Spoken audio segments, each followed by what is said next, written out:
to Overtime, ladies and gentlemen. We've had a two-man show all day, and that's going to continue right here with the 1v1, where we get to talk to players, talk about how they got into Rocket League, and just talk about esports in general. We got Lethamyr on the line from Denial from last season. Now he's on Genesis. Lethamyr, man, how you doing? Good, how about you? I'm doing pretty good. Thanks for taking the time out of your schedule to talk to us. First question always here on Overtime. Talk to me about how you got into Rocket League. Well, to be honest, one of my best friends from university got me into it. It took me a few months of convincing to actually start playing. I started playing in January, and we played 2v2s together in Season 1 at the end of it. And we basically grinded to gold before the end of the season. It was after my first goal that I got like that kind of drive to get really good at the game. I felt like satisfied with the goal, so I went full out and just grinded the game. I felt massively accomplished that I barely made it into silver in Season 1 because I was struggling so hard. What was it that took you so? What was the convincing that it took? You said it took you a little while to want to get into the game. What was the holdup for you? Well, I was originally into FPS games, so I saw these cars and was like, well, it's a little weird, but I'll give it a shot. So I mean, it's more of like a different game compared to the rest of them, which it still is known as a very different game in esports now. So I think that's what threw me off. But when I first played it, I had to like show all my friends and get them to play it. So it was good. Cool. Yeah. So you said that first-person shooters was your first kind of big thing with esports, or with video games in general. Was Rocket League your first like esport that you tried to go professional in? So I kind of went in a branch of different games. So starting off, my brother and I played League of Legends for about 3 or 4 years. Okay. And I got up to Diamond in like the first season I played. Wow. And then Challenger one season. And then after that, I went into CS:GO, where I got Global Elite for one season. Damn. And I found that it was too hard to like, if I wanted to go professional in it, it's way too hard to get into either of those two games, since there's so many good players, and there's already the scene kind of developed, and it's evolved into this top level that you can't really get into unless you've been there for a long time. Yeah. And with school, like university coming up at the time, it was hard for me to consider balancing that. Meanwhile, when I got into Rocket League, I was like, well, this is still a relatively new scene. I can see myself getting really good at it, so I put the time in and I balanced it with my school. So. Yeah. That's crazy that you've been that high of a competitive level in so many different games that are at the esport level. And even when you're at those high levels, you're like, I don't think I'm good enough to be a pro. And then here you are breaking into Rocket League, and you've been kind of on the fringe of a few teams for a few seasons, and now like right up in the front, making it all the way to LAN. You guys were fan favorites in many ways at the LAN, with Denial being known as Team Canada. Talk to me about like representing your nation. Like, what was the best part about being known as Team Canada? Well, other than being Team Canada, I think we were also the underdogs, which was kind of a fan favorite thing too, to see us like fight our way to the top if we could. But representing a nation was fantastic because all the Canadian fans, like you've got JNaps who unfortunately didn't make it into LAN, but everyone loves him because he's Canadian. Like everyone's like, oh, he's the Canadian player. He's one of the best 3v3 players. So having that Canadian representation behind our backs was really motivating when we were facing other, American teams, Oceanic teams. I don't think we faced a European team during the LAN, but it would have been great to, have that rivalry. But it was really good. I enjoyed having that support, and our org, like the people that came there and represented us, or like supported us there, were always yelling our names out in the crowd, and Team Canada and stuff. So it was really cool. It's so much fun when you have all the players from one nationality. With the NA, it's like, oh, they're all from NA, so it's not quite the same thing. But with you guys all being from Canada, it was so much fun to watch. And so the season ends, Denial disbands, and you guys all start and reform on different teams. You've ended up on Genesis with Classics and Jay Wismont. Yes. So talk to me about this roster. What's different here? What's the advantage of these guys?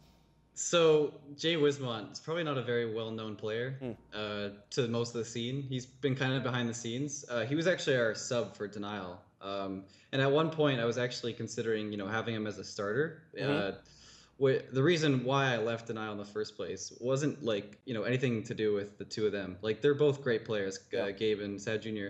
It's the problem that we were kind of cut for time deciding a third player. Gabe and I have always played twos together for like 1.5 years now since I started playing the game. But all three of us have the same play style. So that's bound to clash at some point. And we had our highs and our lows, our consistencies and inconsistencies, as you could tell through the season.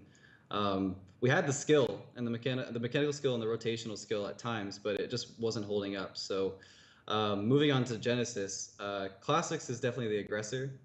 Meanwhile, Jaywiz is the more defensive and what's the word? He takes his time with his decision making, so he kind of like balances out methodical, Classics. maybe. Yeah, methodical. Yeah. And then I'm kind of in the middle. I like to be aggressive at times, but I like to fill the rotation.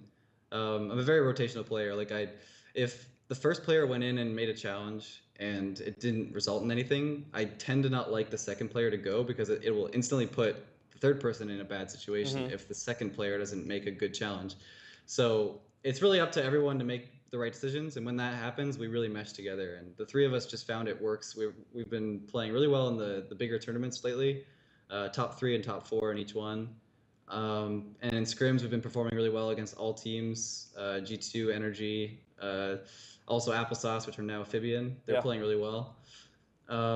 So we're looking forward to all these tournaments coming up. Like Atlanta, we're going to this weekend coming up. We should definitely show what we're capable of there. So.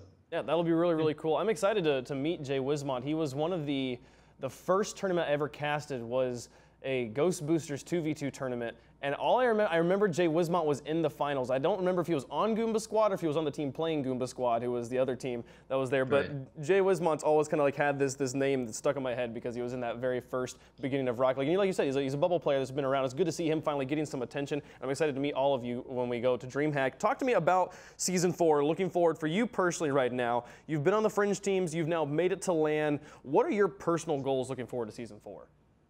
Well, of course, making LAN again would be fantastic. I think looking at the teams playing now in the tournaments, the competition's getting even like higher and like more difficult to stand out.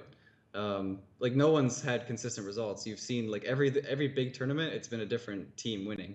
G2, Brisk, Summer Series, X Games, Energy for NA. So I'd say sitting around the top 5, top 4, which right now in the power rankings we're top 5. So if we can hold on to that, get good seeding for these tournaments, and just perform our best, I think we'll definitely get to that goal of reaching LAN again. Fantastic. Well, I'm hoping to see you guys there. Now, before we let you go, I have to ask to show a video. I need you to explain to me what's happening in this video here.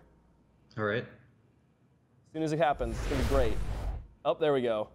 This video. Yeah, so this was at the LAN after party, RLCS Season 3. I had a few drinks to start off with. Well, tell me what is this that you are doing?